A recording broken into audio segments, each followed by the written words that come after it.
그러니까 제가 의대 간 거 아니겠어요? 이 처참한 내신을 뒤로 하고, 그래가지고 제가 그때 공부를 막 할 때 어떻게 했냐면요. 고3 때 일단 제 방에서 찬양을 하나 딱 부르고 나갑니다. 어떤 찬양이면 이런 찬양했어요. 빈들의 마른 풀같이 시들은 나의 성적, 주님의 허락한 성령 간절히 기다리네. 이 찬양을 합니다. 왜냐면은 제가 생각해보니까 성령 받으면 귀신도 내쫓고 병도 고치는데, 이 성적은 성령 받아야 고칠 수 있는 성적이, 변화를 받을 수 있는 성격인 거예요. 그러니까 막 성령을 막 간구합니다. 이 성적이 성령에 임하여 주옵소서. 그래가지고 나중에 백등 안에 들어가서 뭐 이제 의대 들어가게 되고, 그 다음에 이 병원까지 개원하게 됐는데, 그 과정까지 또 이 얘기가 있는데, 그거는 여러분들이 뭐 찾아서 좀 보세요. 이제 본격적으로 동성애 문제를 좀 얘기를 해볼게요. 그래가지고 결국에 아까 말씀드린 것처럼 이제 에이즈 환자 7만 번까지 진료를 하게 된 거예요. 그래서 이제 동성애 문제를 알게 돼서 이제 오늘 말씀을 드리는 거죠. 다음 볼게요. 예, 다음.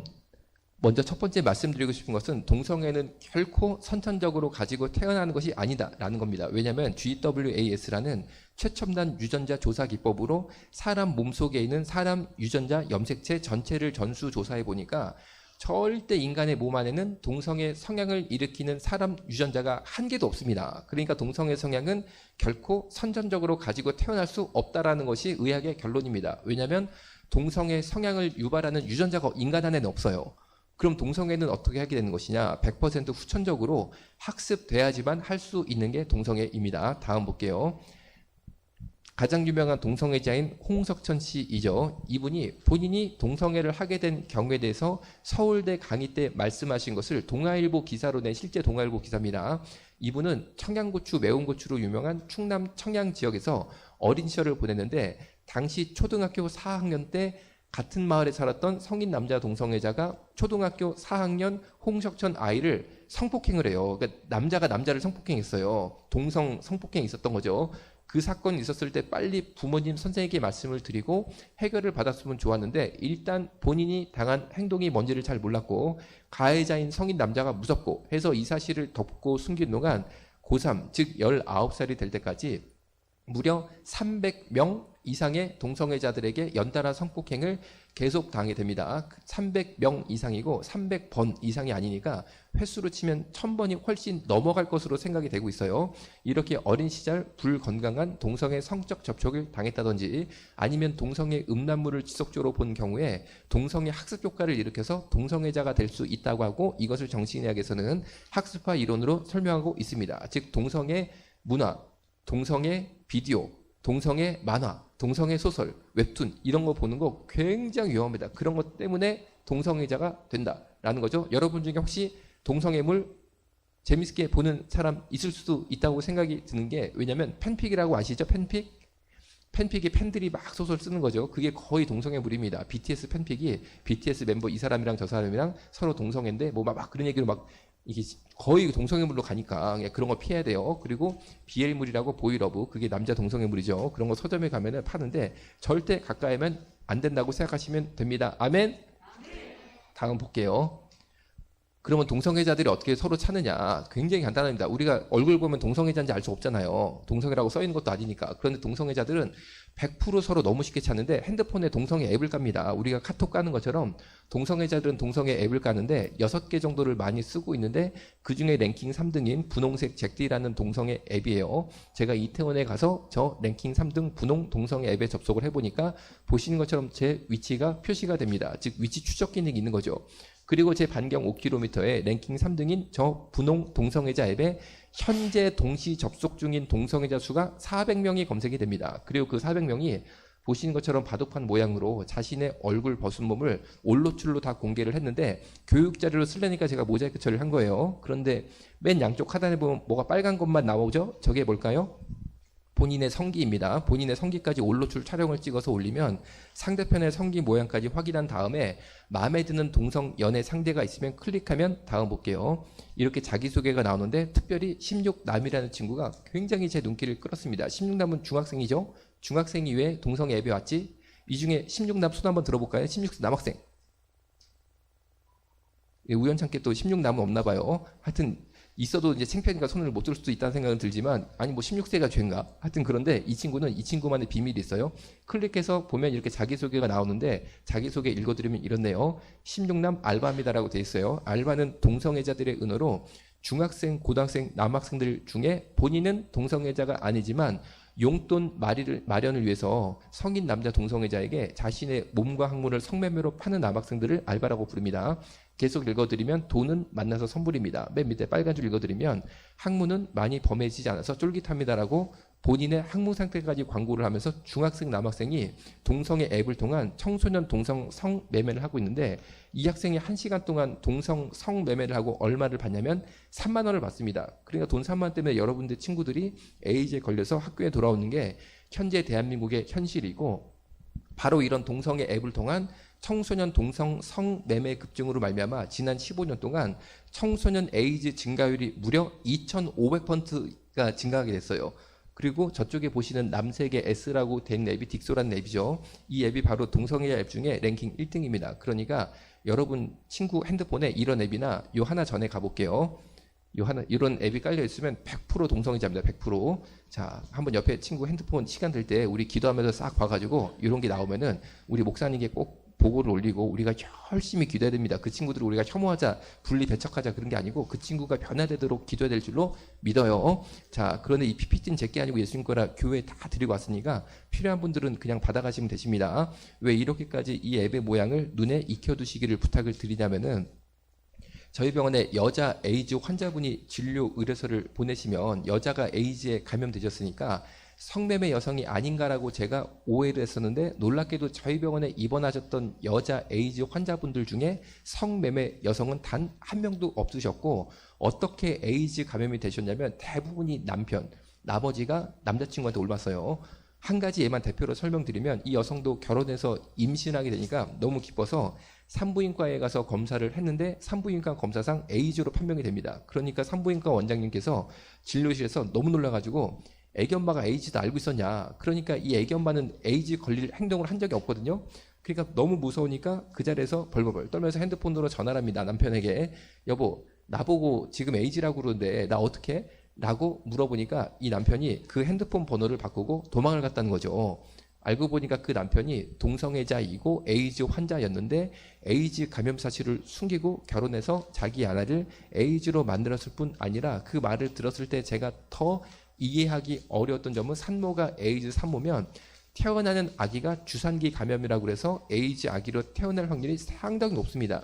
어떻게 자기 뱃속의 애까지도 에이즈로 만들려고 했는지가 이해가 안 됐죠. 그런데 우리 결혼 정년기 정도 되시는 청년 자매님들 더러더러 뵈는 것 같아요. 그런데 만약에 어떤 남학생이 사랑한다, 결혼하자라고 프로포즈라고 합니다. 그거를 하게 되면 제 생각에는 꼭 핸드폰을 달라고 그래가지고 이런 앱이나, 요 전에 빨간 거 다시 한번 볼게요. 이런 앱이 깔려있나 봐야 되는 거죠. 우리 여학생들 이런 앱이 깔려있는 남학생이랑은 결혼할 수 있다 없다?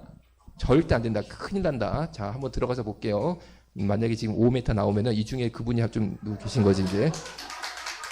항상 제가 한번 여럿이 봐요. 한번 여럿이 봅니다. 이 결과는 목사님께만 제가 따로 카톡으로 드려서 보고를 드릴게요. 안 나왔어요. 걱정하지 마세요. 예, 다음 볼게요.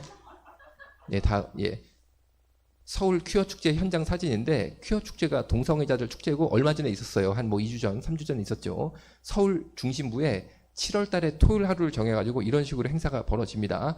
그런데 말은 성소수자라고 그러지만 이분들이 정말 소수일까요? 모인 사람들을 보니까 사람 끝이 안 보일 정도로 어마어마하게 모여있죠. 절대 소수가 아닙니다. 그러면 남자 동성애자만 수가 얼마나 될 것이냐라고 할 때, 남자 동성애자를 의학 교과서에서는 MSM이라고 기술을 해요. MSM은 Men Who Have Sex With Men의 약자로서 남자끼리 학문으로 성행위를 맺는 사람을 남자 동성애자라고 정의 내리고 기술을 하는데, 예를 들어서 나는 남자인데 정신적으로만 다른 남자를 사랑한다. 이런 사람은 동성애자로 보지 않는다는 거죠. 왜냐하면 정신적으로만 사랑한다는 것은 객관적으로 측정이 불가능하기 때문에 그렇습니다. 그래서 남자 동성애자로 정의 내리고 그 수에 산입되기 위해서는 구체적으로 남성 간 학문 성행위를 지속적으로 맺고 있을 때만 남자 동성애자다라고 부르고 있어요. 그러니까 우리가 동성애가 문제다라고 말을 할 때 그 동성애라는 것은 남성 간 성행위를 말하는 거예요. 정신적으로 뭐 사랑하고 이런 걸 말하는 게 아닙니다.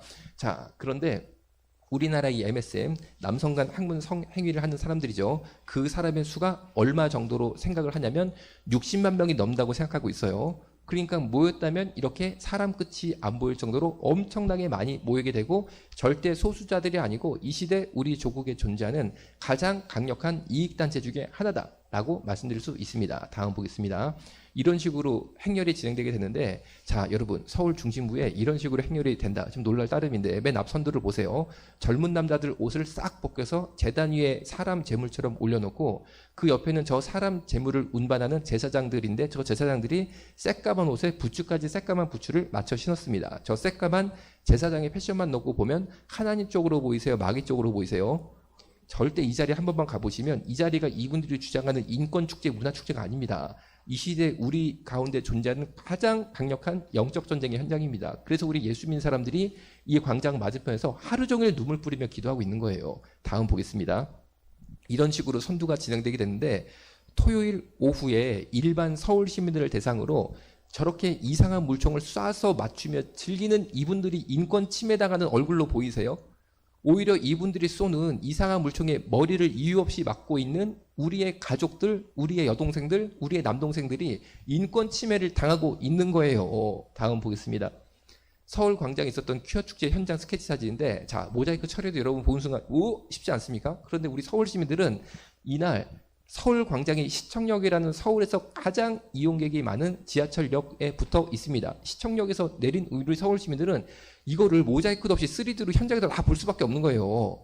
이분들은 자기 거를 봐야지만 된다는 거, 입장이. 그래야지만 자기들의 인권이 만족이 된다는 건데, 여러분 보고 싶지 않은 사람들의 인권은 어디로 가는 거예요? 그런데 왜 동성애자들이 저렇게 엉덩이가 뻥 뚫린 이상한 형태의 팬티를 입냐면, 저것이 일명 동성애자 항문 팬티입니다. 아까 보신 스마트폰 앱을 통해서 몇십 미터 떨어진 동성애자를 얼른 검색한 다음에 카톡 같은 거를 주고받게 돼 있어요. 그걸 말풍선이라고 그래요. 말풍선을 딱 보내가지고 무슨 빌딩 1층 남자 화장실 몇 번째 칸에서 만나자라고 약속을 맺으면 그 화장실 안에 두 남자 동성애자가 접선한 다음에 바지만 살짝 내리고 팬티는 벗지 않고 신속하게 항문 성행위를 할 목적으로 평소에 저렇게 엉덩이가 뻥 뚫린 형태의 팬티를 입고 다니신다고 해요. 혹시 오늘 부흥인지 모르고 이런 팬티 입고 온 형제 있으면 손 한번 들어보세요. 그럼 우리가 열심히 기도해가지고 팬티 모양이 변하는 역사가 주님께서 주시도록 열심히 기도할게요. 자, 아니 계속 그거 하나 볼게요. 그리고 저 옆에 덩치 큰 남자는요, 아까 그 행렬 볼게요. 요 전사진, 전사진, 예, 하나 더 전. 보시는 것처럼 저 퍼레이드가 쫙 가면요, 양옆 인도에는 정상적으로 서울 시민들이 이용하고 있습니다. 그런데 저 퍼레이드를 쭉쭉쭉 따라가던 동성애자인데, 다다음 볼게요. 성소수자죠. 그런데 젊은 여성 4명 정도 있는 것을 보더니만, 보시는 것처럼 그 여자들 사이로 알몸으로 쑥 들어가 버렸어요. 이렇게 여자들한테 자신의 알몸을 보여주는 것을 좋아하는 남자를 일명 바바리맨이라고 합니다. 속기 말하는 그 성도착증 환자죠. 그리고 더 원색적으로는 변태죠, 쉽게 말하면. 그런데 우리나라는 공연 음란죄라는 벌이 있어서 남자가 저런 식으로 옷 벗고 여자한테 가까이만 가도 쳐버립니다. 그러니까 이 여성들이 얼마나 놀랐겠어요. 아니 이게 우리나라 지금 뭐 G5인가 들어가는 우리나라에 이런 일이 생기면 되는 거예요. 토요일 오후에 서울 중심부에서 바바리맨이 옷 벗고 막 이렇게 와도 되는 거예요, 여자한테. 말이 안 되는 얘기 아니에요. 그런데 마침 옆에 경찰이 있어가지고 이 놀란 여성들이 이 남자가 더 이상 우리한테 가까이 못 오도록 막아달라, 혹은 처벌해달라라고 요청을 하니까 그 경찰이 뭐라고 이 여성분들에게 말씀하셨냐면은 나는 못하겠다 그러는 거예요. 그래서 왜 못하냐라고 물어보니까 그 경찰께서 뭐라고 말씀하셨냐면 성소수자여서 보호해야 된다고 합니다. 그럼 여러분, 이 여성들 인권은 어디로 가냐고요. 다음 보겠습니다. 정신의학에서 말하는 성소수자는 20가지 이상의 형태가 있는데 동성애는 그 중에 하나일 따름입니다. 그런데 이 잘생긴 20대 금발 백인 남성은 어느 날 야외 공공공원에서 야외 결혼식을 열겠다라고 부모 친구들에게 청첩장을 돌렸어요. 그래서 부모님이 며느리를 만나러 아들의 야외 결혼식장에 기쁜 마음으로 가보셨는데 며느리로 사람이 들어온 게 아니고 이 개가 들어온 거예요.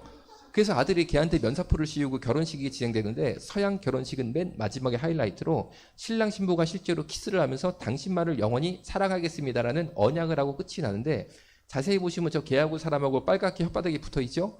만약에 여러분의 아들이 개와 사랑에 빠져서 개와 키스를 하면서 당신만을 영원히 사랑합니다 라고 고백하면 여러분 이 개를 며느리로 받아들일 수 있겠습니까? 다음 보겠습니다.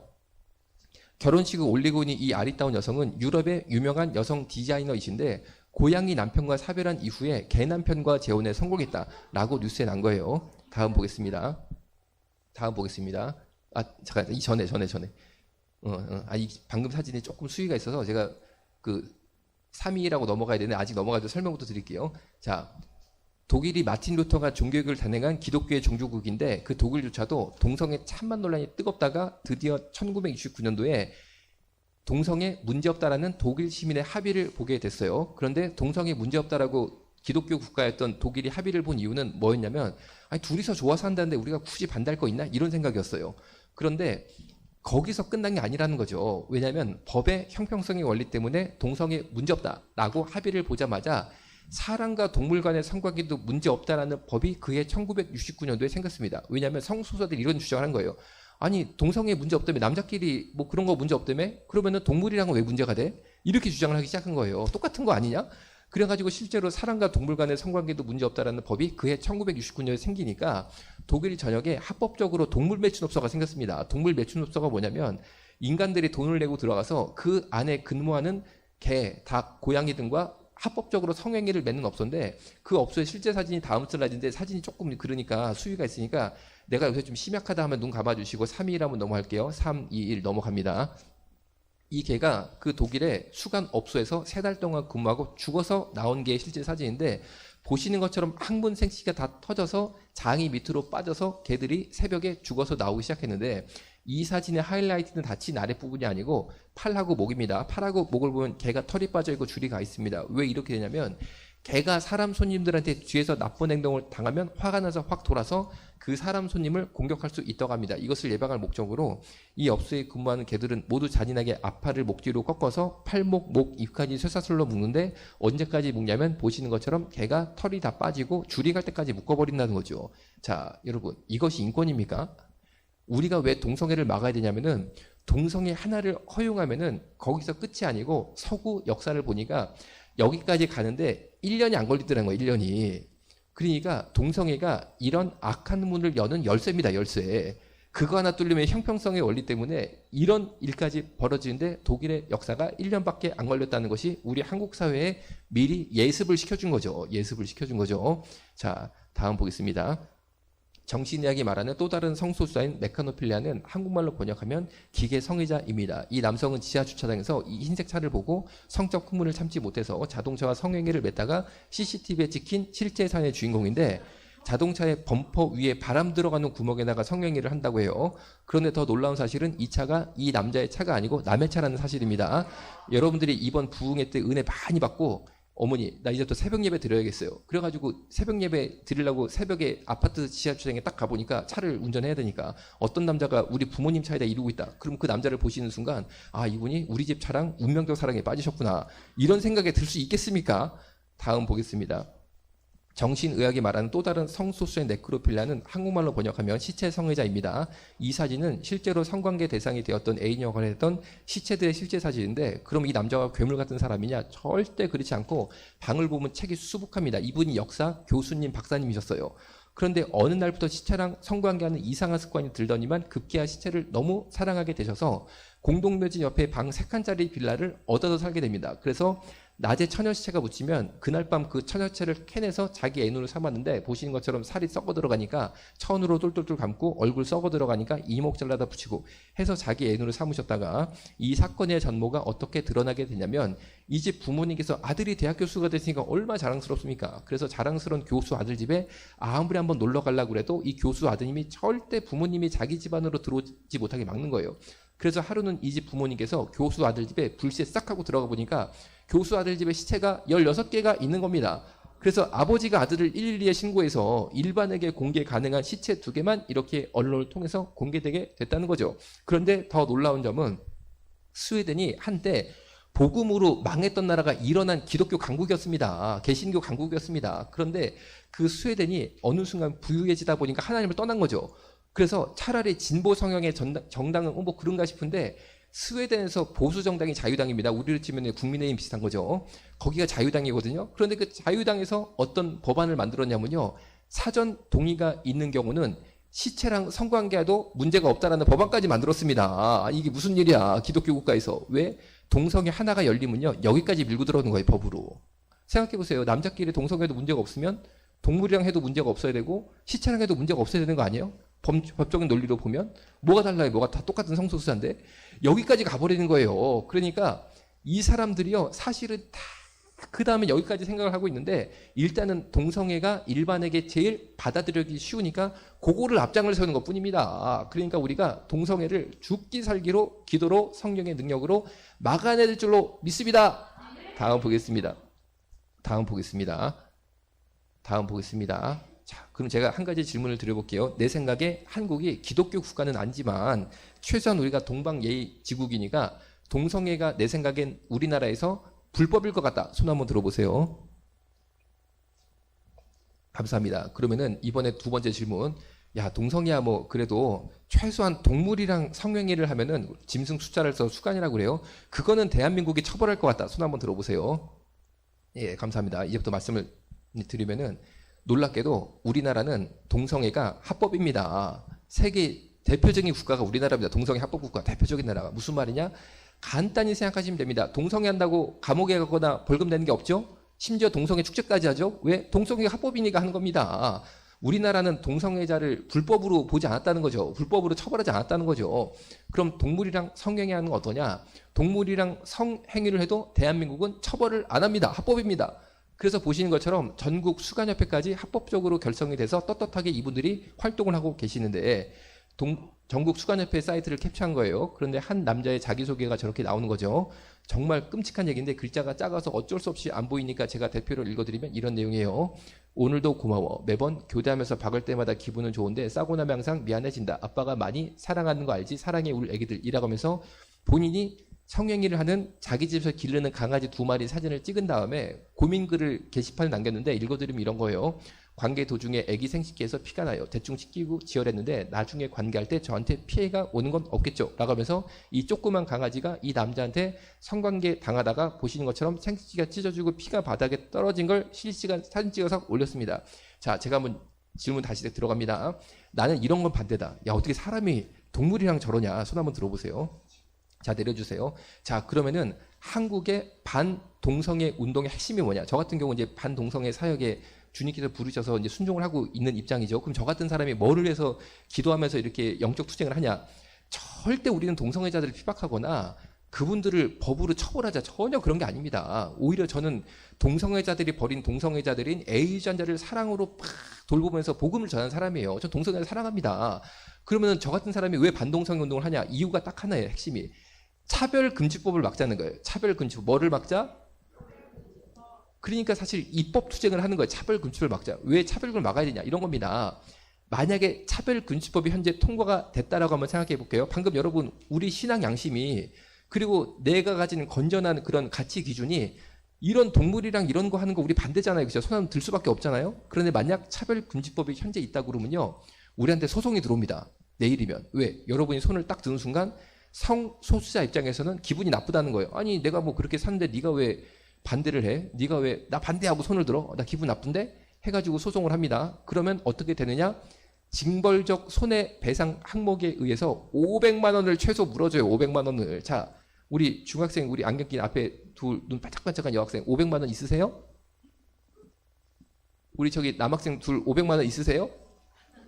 징벌적 손해배상이 최소 500이고 최대는 자신이 피해받았다고 주장하는 금액의 5배예요. 그게 무슨 말이냐면 여러분이 손을 딱 드는 순간 어떤 성소수자가 아니 내가 뭐 4개랑 하던 뭔 상관이야 4개인데 왜 기분 나쁘게 반대를 해? 소송 딱 했단 말이에요. 그런데 소송 내용을 보니까 내가 카페를 하는데 손 드는 순간 그걸 내가 보는 순간 아 이 기분 나빠가지고 나 일주일 쉬어야겠네 해서 카페가 놀았어요. 쉬었어요.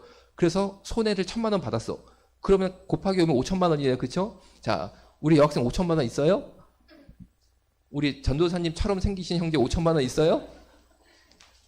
5천만 원을 물어줘야 되는데 이게 문제가 아니라니까요. 만약 차별금지법이 통과가 되면 성소수자 단체는 무조건 1,000명 소송인단 구성하는데 3일이면 됩니다. 3일이면 1,000명 구성하는데 자 그럼 여러분들이 손을 딱 들었단 말이에요. 그 순간 성소수자 단체 소송인단 1,000명이 집단 소송을 합니다. 야 우리 1,000명이 기분 되게 나빴다. 500만 원씩 1,000명 손해배상을 물립니다. 500만 원 1,000명이면 얼마일까요?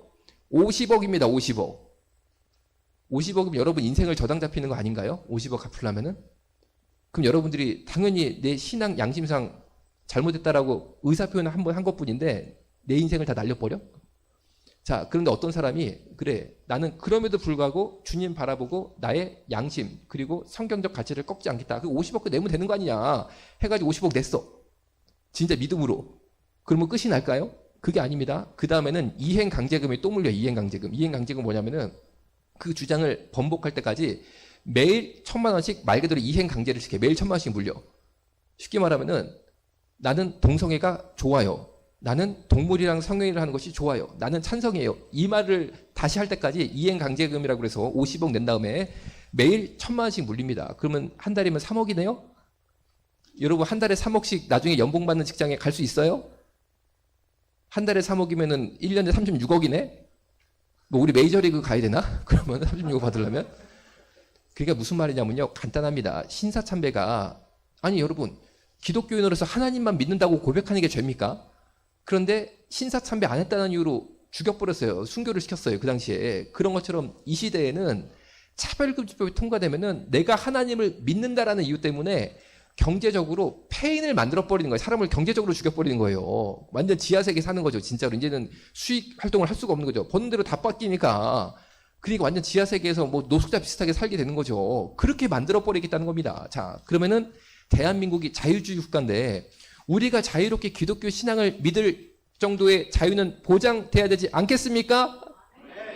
그러니까 우리 최소한의 신앙의 양심 그리고 우리가 기독교를 살 수 있는 최소한의 자유를 지키기 위해서 동성애 투쟁을 한다는 거예요. 사실 동성애자가 대상이 아니에요. 우리의 신앙이 대상이라는 거예요. 우리 신앙을 지키기 위해서. 그래가지고 우리가 지금 이렇게 하고 있다는 거죠. 다음 보겠습니다. 밑에 보시면 전국 수관협회 협회장 곽득진이라고 이분들은 전혀 창피함 없이 자기 이름을 실명을 다 공개를 하고 있어요. 그런데 위에 보시면 단체 수관은 3월 14일 평택에서 하겠다. 평택이면 여기서 그다지 멀진 않죠. 단체 수관은 뭐냐면 여러분들이 진짜 은혜 받으러 잘 모였습니다. 우리가 이렇게 모일 때 이 사람들은 가만히 있는 게 아니고 이 사람들도 수련회를 합니다. 단체 수관 행사를 합니다. 장소를 불려가지고 동물도 수십 마리를 끌고 들어가서 온갖 나쁜 짓을 다 하고 옵니다. 그러니까 어떻게 보면은 하나님의 자녀들은 모여서 은혜 받고 기도하는데 최선을 다하는 거고 이분들은 이분들 나름대로 이런 행동을 하는데 최선을 다하고 어떻게 보면 영적 전쟁이 보이지 않게 벌어지고 있다는 거예요. 그러니까 우리가 은혜를 세게 받아야겠어요? 대충 받아야겠어요? 세게 받아야 이깁니다. 세게 받아야 이 사람들을. 자, 그러니까 밑에 보시니까 강아지는 종류별로 마련됐다라고 이분들이 강아지를 건드려요. 강아지 광고까지 합니다. 다음 볼게요.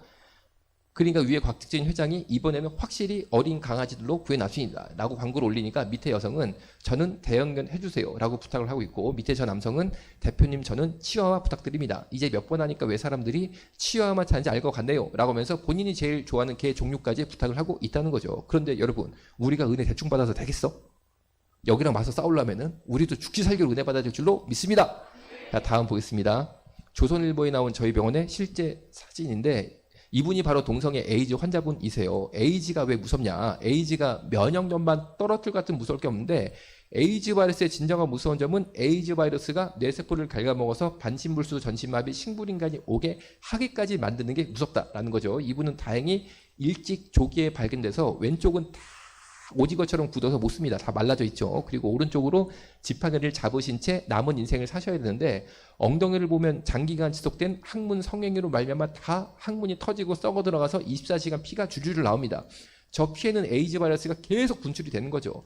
이 정도 되면 집에서는 이제 못 살아요. 그래서 저희 병원 같은 에이즈 시설에 와서 남은 인생을 살아야 되는데 이렇게 몸이 철저히 파괴돼서 다시는 집으로 돌아가지 못하는 그 인생이 요양병원에서 시작이 되는데 평균 요양병원 에이즈 환자의 입소 상태가 몇 살이냐, 입소 나이가 이렇게 돼가지고 요양병원 들어가는 평균 입소 당시 연령이 몇 살이냐, 불과 41세입니다. 41세. 자, 우리 학생들 41세부터 내 인생이 이렇게 되는 게 축복이겠어요? 여러분 이렇게 살고 싶어요? 절대 아닙니다. 절대 아닙니다. 그런데 어떻게 하면 이렇게 되느냐? 동성애하면 이렇게 되는 거예요. 동성애하면. 그런데 동성애가 인권입니까? 이렇게 되게 만드는데 절대 인권이 아니고 동성애를 끊을 수 있도록 기도하고 돕는 것이 인권인 줄로 믿습니다. 다음 보겠습니다.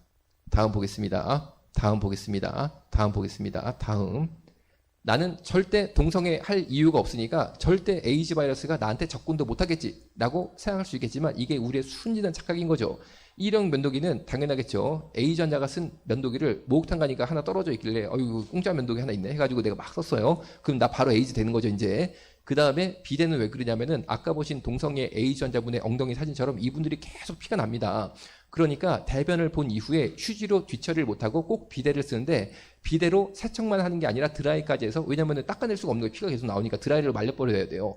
그래서 5분 이상 비데를 쓰는데 그 5분 동안 비데 노즐에 에이즈 피, 에이즈 바이러스가 너무나 많이 묻습니다. 그런데 그 사실을 모른 채 그 비데에 앉아서 스위치를 누르시면 조준 사격해서 방금 묻은 에이즈 피, 에이즈 바이러스가 항문을 때려 맞추는데 일반인은 괜찮으니까 너무 걱정하지 마시고 항문에 치질이나 치열이 있어서 항문혈관이 노출된 경우는 노출된 항문혈관에 에이즈 바이러스 때려 맞으면 체내로 바로 진입합니다. 그러니까 굉장히 위험하니까 A전자가 쓴 비데를 곧이어 써서는 안 된다라는 거죠. 그런데 이 비데가 A전자가 쓴 건지 안 쓴 건지 우리가 알 수가 없으니까 제가 생각해 보니까 이렇게 하면 되겠어요. 요새 공중 화장실에 가면은 이게 막 비데가 많이 설치되어 있습니다. 그런데 제 생각에는 비데 쓰고 나온 분 얼굴 한번 꼭 싹 보셔가지고 제 눈에 보이는 여러분, 특히 우리 뭐 젊은 청년들 얼마나 지금 은혜롭고 너무 순수하잖아요.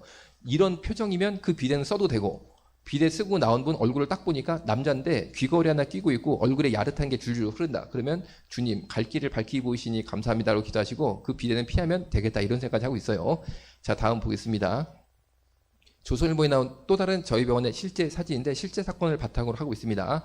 동성애 A전자분이 반신불수가 오셔서 병실에 입원하자마자 마음에 든 남자를 골라서 성행위를 하는데 2시간이 안 걸리더라는 거죠. 어떻게 알게 되냐면 회전을 도는데 이 남자가 머리끝부터 발끝까지 김밥처럼 이불을 똘똘똘 동그랗게 말아서 쓰고 있는데 안만 봐도 이 김밥이 1인분이 아닙니다. 너무 두껍습니다. 이상하잖아요. 이불을 벗겨보니까 남자들이 동성애를 하고 있는 거예요. 병실에서. 그래서 못하게 말렸습니다.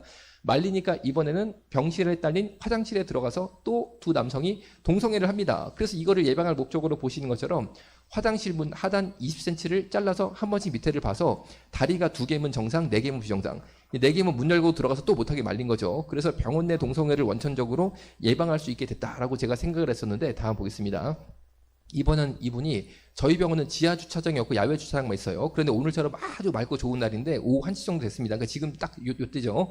저 빨간 차와 하얀 차 사이가 불과 차와 차 사이 주차 공간 20cm가 안 됩니다. 그런데 이 남자 동생이 둘이 저 좁은 차와 차 사이 공간에서 옷을 홀랑 벗고도 동생을 합니다. 그러니까 지나가는 행들이 얼마나 놀래가지고 병원에 신고 전화를 주셔서 간호사님들이 뛰어내려가서 모시고 올라오게 돼요. 그래서 제가 충격에 빠져서 미국의 논문을 찾아보니까 다음 보겠습니다. 미국은 1978년도에 이미 동성애는 성중독이다 라고 결과가 나왔습니다. 뭐냐면은 당시 백인 남자 동성애자들을 대상으로 조사를 해보니까 남자 동성애자의 28%가 동성 성 파트너 수가 1000명 이상, 43%가 500명 이상. 그러니까 나는 동성애자입니다 라고 말하는 친구들이 기본 성 파트너 수가 500명, 1000명 이상이라는 거죠.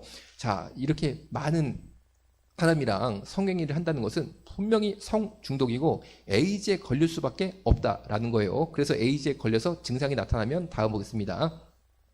검사를 받고 싶겠죠? 그런데 우리나라 에이즈 검사의 기반은 병원을 가는 게 아니고 보건소를 갑니다. 여러분들 이 인근에 이제 여기 군포시죠. 군포 보건소를 가는 거죠. 가서 저 에이즈 검사로 왔는데요? 라고 말하면 보건소 선생님께서 절대 확진증, 주민등록증, 내 실명 혹은 전화번호 이런 거를 말하면 안 된다라고 일단 나한테 시켜요. 왜냐면 내가 몰라서 혹시 모르고 말할까봐 접수할 때 저 이름이 뭐고요, 전화번호 뭐고 이런 말 할까봐 절대 너 그런 거 말하면 안 된다고 벌써 딱 시킵니다.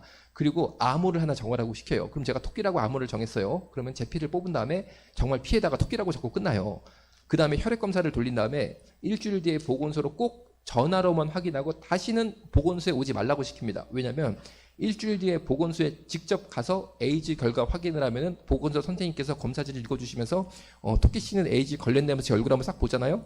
그러면 지구상의 다른 사람은 몰라도 이 보건소 선생님만큼은 이 얼굴이 에이즈다 이것을 알게 되는 거죠. 지구상에 단 한 명이라도 내가 에이즈라는 것을 알면은 인권 침해라는 거예요. 그래서 암호를 통해서 피를 뽑은 다음에 전화로만 확인을 하는데 이 고가의 에이즈 검사 비용은 전액 국민 세금으로 낼 뿐 아니라 더 큰 문제가 생겼는데 다음 보겠습니다. 네이버에 에이즈 익명검사에 대한 궁금증 올린 한 남성의 실제 사연이에요. 내가 안만 봐도 에이즈 걸린 것 같은데 보건소 가서 익명검사 받아도 될까요? 라는 질문인데 이 남자의 핵심 궁금 요지는 밑에 빨간 줄 적어요. 나는 밤이면 밤마다 창녀촌에 꼭 가야 된다. 그런데 만약 보건소 익명검사상 내가 에이즈로 판명이 되면 창녀촌 못 가게 보건소 직원이 나를 막는 거 아니냐, 가로막는 거 아니냐, 그거 나는 안 된다.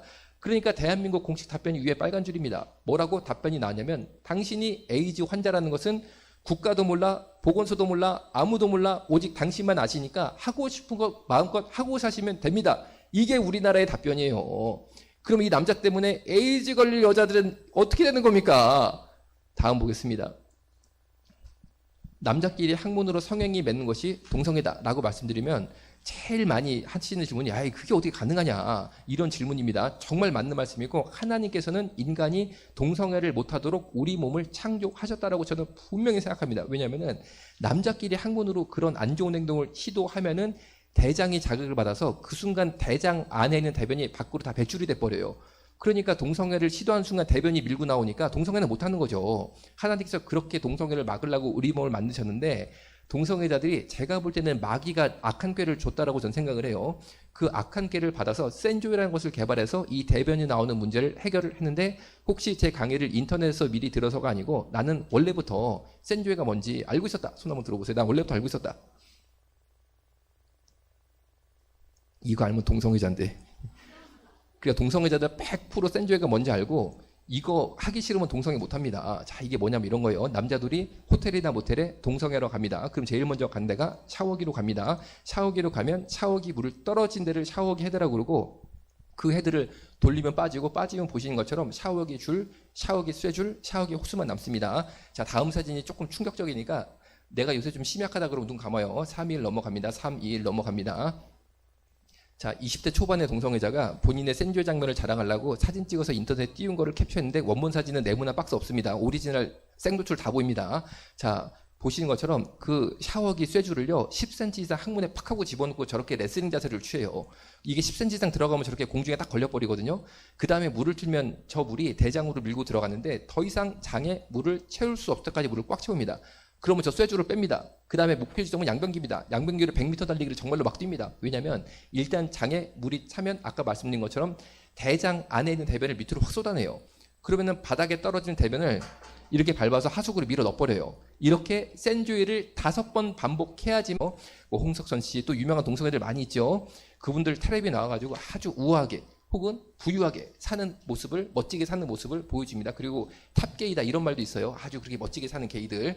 자, 그런데 그 방송에서 나오지 않는 그분들의 삶의 실제는 이겁니다. 이거. 밤이면 밤마다 저 더러운 화장실, 욕실 바닥에 쭈그려서 내 항문에 저렇게 쇠줄을 꼽아가지고 셀프 물고문이죠. 사실. 그거를 하는 게 그분들의 삶인데 저는 이분들을 혐오하자 그런 뜻이 아니에요. 한번 이 사람들 입장에 생각해 볼게요. 당장 동성애 유혹에 빠져서 이런 행동을 했지만 이 행동이 끝난 다음에 어떤 생각이 들까? 저는 이럴 것 같아요. 우리 성경 말씀에 사람이 존귀하나 깨닫지 못하면 멸망하는 짐승과 같다라는 구절이 있는데 내가 사람인가? 내가 짐승인가? 그런 생각이 들 것 같습니다. 얼마나 영적 상처를 크게 받겠어요. 본인이 이런 행동을 하면서. 그러니까 여러분 이 사람들을 이런 행동에서 우리가 끊어버리고 구원받을 수 있도록 기도하고 복음을 전하는 게 인권입니다. 그냥 동성애 좋은 거잖아. 계속 하는 대로 살아. 그 하는 대로 사는 게 이겁니다. 매일 밤 이렇게 하는 거. 여러분 이렇게 사는 게 과연 행복할까요?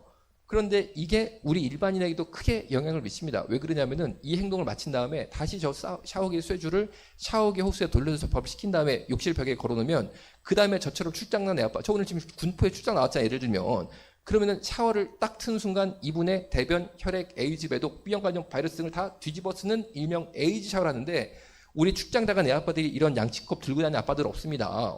어떻게 양치를 하냐면요. 샤워할 때 샤워기를 입대고 오라고 뱉어요. 그러니까 이 친구의 대변, 혈액, 에이즈, 매독, B형 바이러스, 요새는 원숭이 두창까지 그거를 다 집어먹는 일명 에이즈 가글을 합니다. 자, 그런데 문제가 뭐냐? 이 센조라는 인구가 우리나라에 약 아까 말씀드린 것처럼 60만 명이 넘는다는 게 문제예요. 60만 명이. 전국에 5여 만의 호텔이나 모텔은 없을 것이다라고 생각을 하고 우리 군포 창역의 우리 지체분들 잠 오늘 어디서 주무세요? 집에서 주무시죠? 얼마나 감사한지 모릅니다. 그냥 집에서 자고 낮에 은혜 받으러 교회 오는 게 최고 좋아요. 최고 좋아. 어디 가서 자면요. 하여튼 간에 저는 어떻게 하냐. 저도 출장할 일이 많잖아요. 샤워할 일이 많잖아요. 그럼 저는 꼭 샤워하기 전에 기도해요. 어떤 독을 마시더라도 해함을 잊지 아니하시겠다는 주님의 말씀대로 역사하여 주옵소서 하고 샤워하는. 하여튼 이게 문제가 많다는 거죠. 다음 보겠습니다. 중이 게이라고 스스로 밝힌 이 학생이 집에서 센조라고 나간다라고 본인이 고백을 하면서 이제 질문을 올린 거예요. 집에서 센조라고 나가면 이 친구는 나가서 분명히 동성애를 하는 거죠. 그 학문 성행위를 안 할 것 같으면 센조할 이유가 없습니다. 우리 중2 남학생 손 한번 들어볼까요? 중2? 우리 그 안경 낀 학생이 몇 학년이에요? 이제 그 요 학생보다 조금 더 큰 정도니까 아직 어떻게 보면은 잘하지 않은 청년이에요. 이해가 되시죠? 중2라는 나이가 이렇게 다 잘하는 게 아니고 아직 어려요, 솔직히. 그런데 이 친구는요, 집에서 센조를 나가는데 고민이 뭐냐? 이런 겁니다. 예를 들어서 나 동성애를 끊고 싶어요. 이런 고민이 아니고 엄마한테 걸릴까봐 마음이 급해서 샤워게드가 빨리빨리 안 돌아가는데 어떻게 하면 샤워게드를 빨리 돌릴까요? 이게 고민입니다. 그래가지고 네이버에 고민글을 올리니까 답변이 뭐냐면 고무장갑 끼고 돌리면 빨리 잘 들어간다 얘야. 이게 답변입니다. 그러니까 여러분 친구들 중에 이상하게 샤워실로 갈 때마다 고무장갑을 끼고 들어간다. 그럼 뭘 할지 알 수 있는 거죠. 그런데 이 학생이 이제 센조를 딱 마친 다음에 고무장갑을 벗어서 아파트 싱크대에 걸어놓고 동성애로 나가겠죠. 그럼 엄마께서는 그 사실을 모르신 채 그 고무장갑을 끼시고 깍두기도 버무리시고 김치도 써시는데 오늘 점심도 제가 올려서 아마 먹고 갈 것 같아요. 느낌에. 저도 밖에 일이 있어서. 이 교회에서 밥 먹는 게 제일 깨끗하고 좋습니다. 제일 깨끗하고 좋아. 하여튼 간에 그럼 이 가정은요. 그 사실을 모른 채 이 아들의 동성애 병변을 다 집어먹고 이런 식으로 동성애자들한테 질병이 유행한 다음에 일반인에게 무섭게 번지는 의학계의 정설이고 그런 식으로 A형 간염이 번지는 거고 그런 식으로 최근에 원숭이 두창이 번지는 겁니다. 다음 보겠습니다. 그리고 남자끼리 학문으로 성행위 하는 것이 동성애다라고 말씀드리면 야, 그 통증 때문에 그걸 어떡하냐 라는 질문이 두 번째로 많아요. 정말 맞는 말씀이고 통증 때문에라도 못하도록 하나님을 만드셨죠. 그런데 이 동성애자들이 이 통증의 문제를 어떻게 해결했냐면 피스팅이라는 것을 개발해서 해결을 했는데 피스팅이 단어가 영어라 멋있게 들릴지 몰라도 절대 이런 행동을 하면 안 된다라는 겁니다. 왜냐하면 이게 간단합니다. 주먹을 쥐고 학문에 집어넣고 왔다 갔다 시켜서 학문을 인위적으로 너덜너덜하게 늘려버려요. 그러니까 혹시 우리 청년이나 청소년 중에 누가 자꾸 동성애하자라고 막 유혹을 한단 말이에요. 막 좋은 거라고. 그러면은 뭘 해야 되는지 알아? 나도 모르게 어느 순간 내 학문에 주먹을 그 친구 확 넣어버려.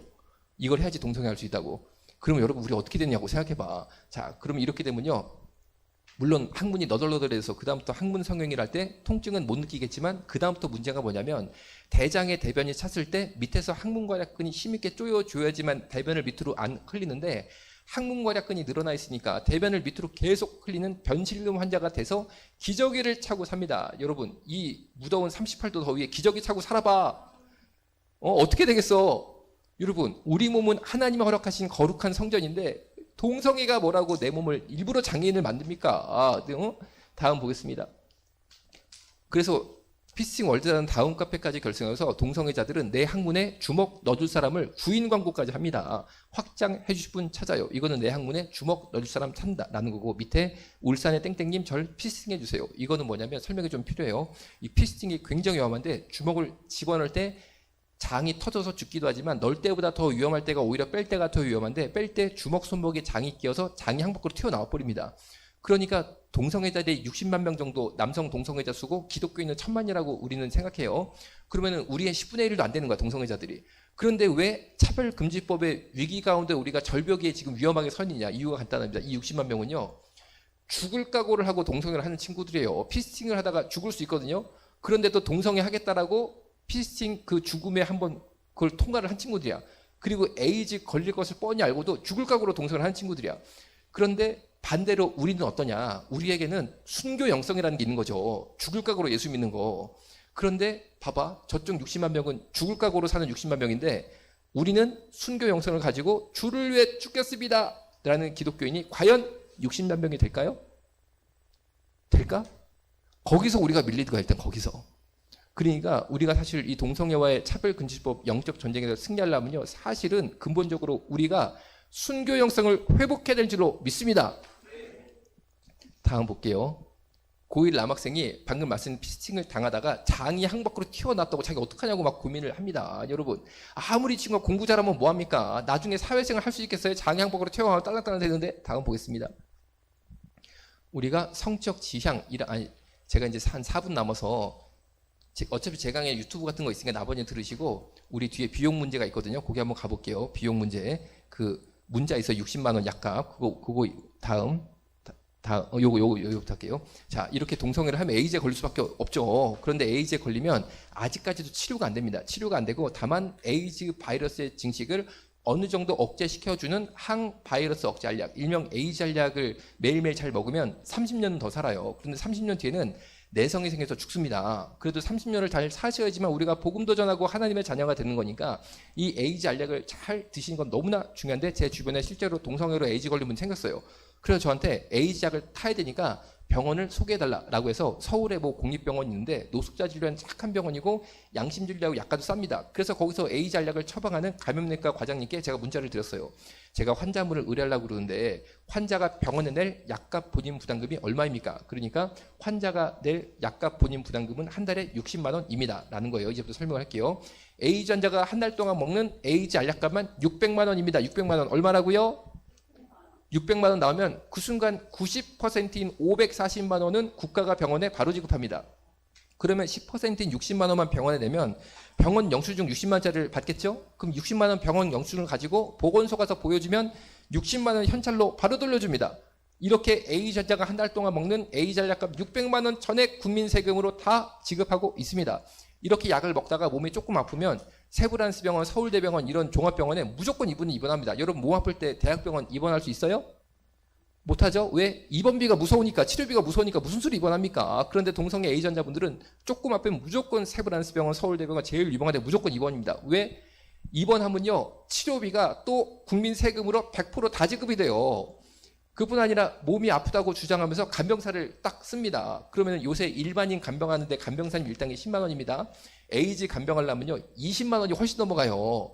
그러면은 매일 20만 원 이상의 간병비가 추가로 발생하는데 이 고가의 간병사님 일당까지도 국민 세금으로 100%또 지급이 됩니다. 그뿐 아니라 동성애 에이즈 환자분이 예를 들어 제주도에 사시는데 나는 제주도 의사 못 믿겠어. 내가 원래 럭셔리 엘렌강 쓰잖아. 난 제일 좋은 세브란스 병원 그리고 서울대병원 같이 아주 메이커 난 갈 거야. 그러면은 매달 왕복 비행값이 들겠죠? 자, 여러분 수학여행 제주도 우리 가기 쉬워요? 왜? 비행값이 비싼데 무슨 수로 제주도 갑니까? 그런데 동성애 에이즈 환자는요. 그냥 약타로 매달 서울 오는 거예요. 제주도에서 왔다 갔다 합니다. 왜냐? 그 왕복 비행값과 교통비 전액을 국민 세금으로 또 지급합니다. 그뿐 아니라 그럼 에이즈 환자가 병원에 안 있고 집에 있으면 어떡하냐? 어쨌든 인간은 병원에 있던 집에 있던 두 개 중에 하나잖아요. 그럼 집에 계시면 어떻게 되느냐? 에이즈 환자분이 댁에 계신 동안 입맛 떨어지면 안 된다고 국가가 댁까지 방문해서 반찬까지 배달해드리고 청소 빨래까지 해드려요. 여러분 제가 의료계에서 볼 때 동성애 에이즈 환자분들이 대한민국 최고의 귀족 집단입니다. 나라를 위해 싸우다가 부상을 입은 우리의 보훈 대상들도 이런 혜택 못 받고 있습니다. 자, 그런데 여기에 대해서 더해서 그 에이즈 알약을 먹으면 30년을 산다고 말씀드렸어요.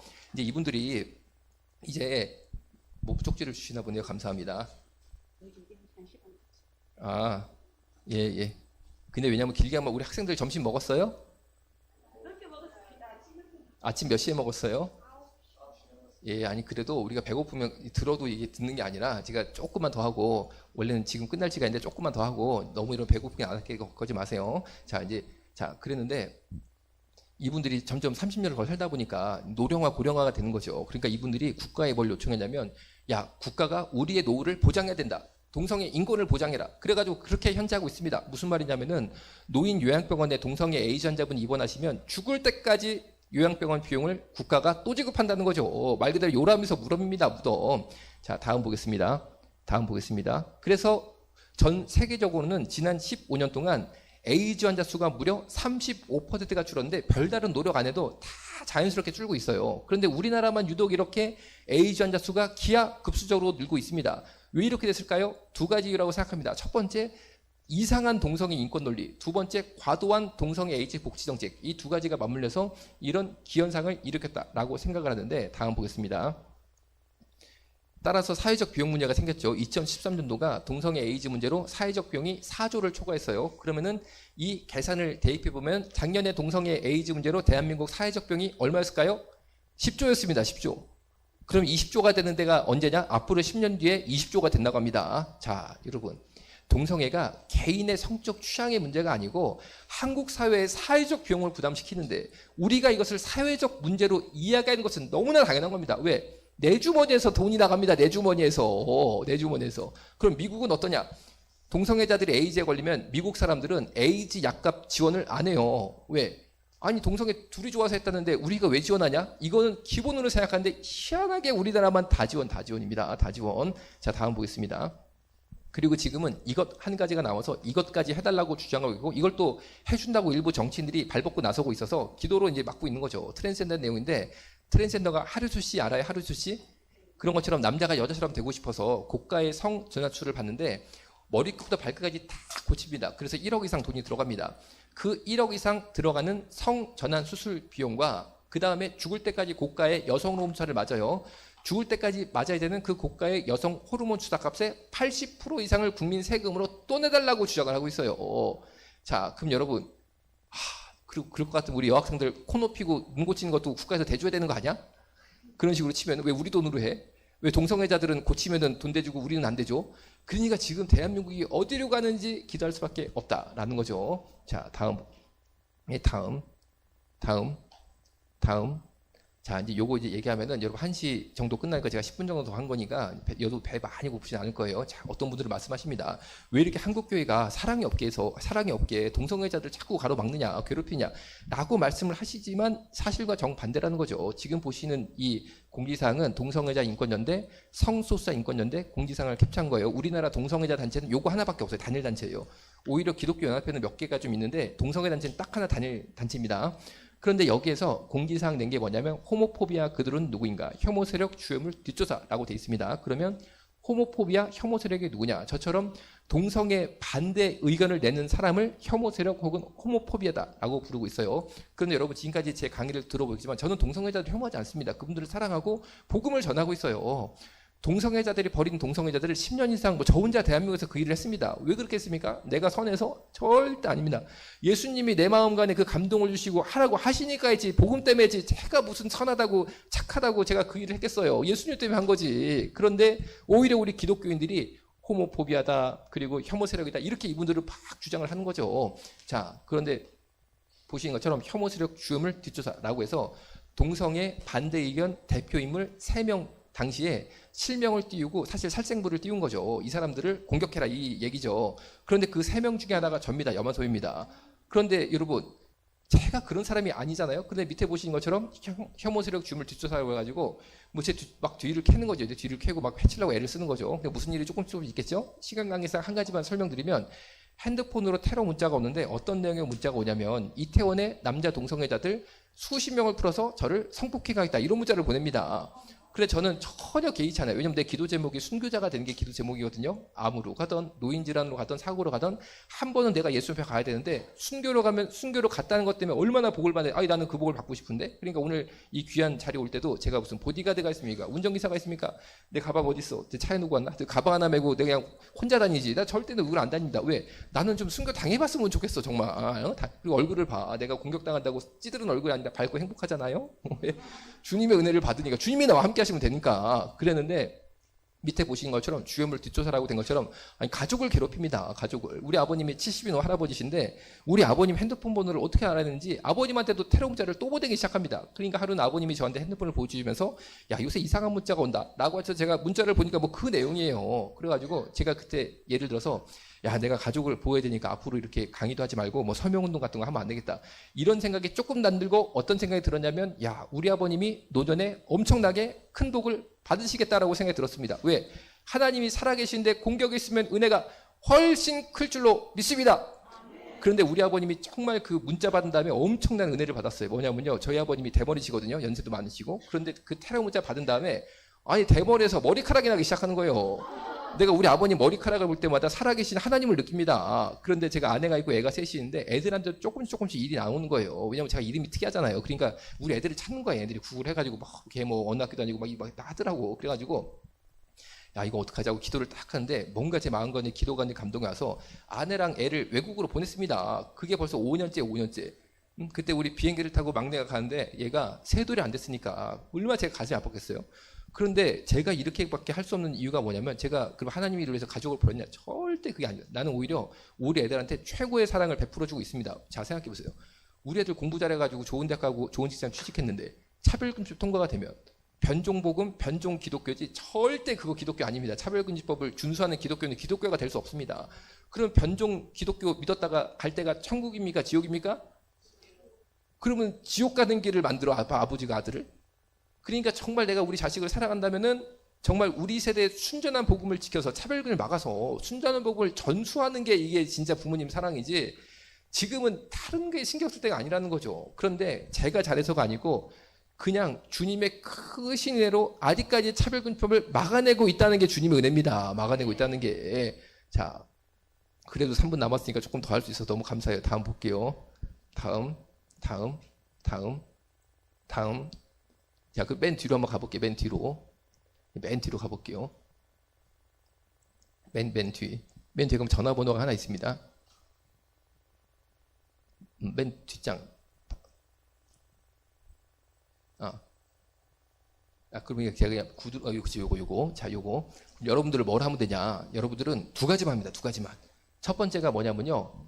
서명운동을 잘 하면 됩니다. 서명운동을. 그런데 여러분들이 동성애 반대 서명 정보, 예를 들면 차별금지법이 확 올라오면요. 우리는 반대 서명하면 됩니다. 왜? 차별금지법 만들라는 사람들이 솔직히 뭐 동성애자 사랑하겠습니까? 제가 10년 동안 막 에이전트 돌본 동안 정말 차별금지법 하겠다라고 방송에서 동성애 인권 유의하는 것처럼 하시는 그분들이 단 한 번도 기저귀 한 장, 각티슈 한 장 보내준 적 없고 위로 방문, 위로 전화 해본 적도 없습니다. 텔레비에서만 맨날 사랑해. 방송용 사랑이야. 자, 그런데 왜 그걸 하려고 그래요? 그거 하면은 60만 표가 나한테 들어오는 거예요. 60만 표가. 그럼 우리가 어떻게 막습니까? 간단합니다. 우리가 반대 서명 100만 표만 모으면요. 차별금지법 올라오면 우리는 반대 서명 100만 개 뿌리면 되는 거예요. 그러면은 정치인들이 딱 봤을 때 야, 이거 60만 표 얻으려다가 100만 표 떨어 나가면은 당연히 40만 표 손해니까 안 한다는 거죠. 그럼 우리가 서명 정보를 모르니까 못 하는 거지, 알면 왜 안 하겠어요. 서명하는데 1분이면 되는데. 그래서 010-7404-0114 이게 누구 번호냐? 제 번호입니다. 제 번호. 그래서 이쪽으로 뭐를 보내느냐? 이름, 핸드폰 번호, 교회 이름, 이거를 보내면 카톡방에 초청을 드려요. 이 카톡방은 단체도 아니고 회비도 없고 모임도 없습니다. 단체도 아니고 회비도 없고 모임도 없으면 뭐라는 거냐? 간단합니다. 동성애 반대 서명 정보만 올립니다. 그럼 여러분들이 점심 먹고 요새 BTS 뭐 하나, 그 이문찬이가 또 요새 유명한데 피아노 그거 뭐 하나 이런 거 이제 볼 시간 중에 2분만 시간 잘라가지고 BTS 2분만 들 보고 이문찬 2분만 덜 보고 카톡방 한번 들어가서 이거 서명 정보 있네, 설명해야겠네, 꾹 누르면 복음을 지키고 주님의 큰 상이 있을 줄로 믿습니다. 자, 그러니까 이름, 핸드폰 번호, 교회 이름을 이쪽으로 문자로 보내주시면 대단히 감사하겠습니다. 그리고 두 번째로 할 게 뭐냐면 이 레인보우 리턴즈라고 제가 이 채널을 만들어서 운영을 하고 있는데 여기에 꼭 좋아요, 구독을 눌러주셔야 됩니다. 여러분 이거 바쁘면 안 봐도 되니까 왜 좋아요, 구독이 중요하면요. 현재 지금 기도회를 매주 그 민주당 사표 가가지고 거기서 지금 차별금지법 하겠다라고 상정을 시켰거든요. 그러니까 우리가 기도로 이거를 막아야 되잖아요. 민주당 사표 가지고 토요일마다 죽기 살기로 기도해요. 죽기 살기로. 벌써 2년째 기도하고 2년째 막 기도를 하고 있는데 레인보우 리턴즈로 집회 허가를 내거든요. 왜냐하면 단체여야지만 허가를 냈는데 내가 무슨 단체가 있어요. 내가 무슨 뭐 기독교단 대표도 아니고. 그래서 어쩔 수 없이 요거로 하는데 여기 구독자가요 한 30만 명, 40만 명 넘어가면요 정치인들이 차별금지법 할 생각을 못 합니다. 3, 40명 단체가 와서 기도하는데 무슨 수를 하겠어요. 그런데 지금도 8만 7천 명이나 작은 건 아닌데 하여튼간에 수가 올라가야지만 하나님 나라에 크게 도움이 되고 유익이 되니까 아니 여러분 좋아요, 구독 누르는데 1초면 되잖아요. 1초. 근데 그 1초가 얼마나 귀중한지 모른다니까요. 그러니까 레인보우 리턴즈에 꼭 좋아요, 구독 꼭 누르고 그리고 바쁘면 안 봐도 되니까 영상은 하여튼간에 우리가 민주당사 앞에서 기도할 때 제대로 효과를 봐야 됩니다. 제대로. 그러니까 이제 지난주 토요일도 기도를 한 거고 이번 주 토요일도 하겠지. 예를 들면은 자 일단 기도회 가는 건 제가 알아서 열심히 할 테니까 여러분들은 좋아요, 구독만 눌러주시고 그 다음에 하나님의 의병이 되셔서 저 번호로 여러분의 이름, 핸드폰 번호, 교회 이름을 주시면 이 카톡방 단체 설명한데 초청을 드려가지고 거기서 우리 주회를 한번 하기를 원합니다. 소원합니다. 기대합니다. 자, 기도하겠습니다. 살아계신 아버지 하나님, 오늘 여기 귀한 청소년들, 청년들 만나 계심에 감사를 드립니다. 예수님 보혈의 능력 권세로 역사해 주시고 다윗과 같이 일어나게 하여 주옵소서. 예수님의 이름으로 기도드렸습니다. 아멘. 경진선 감사합니다.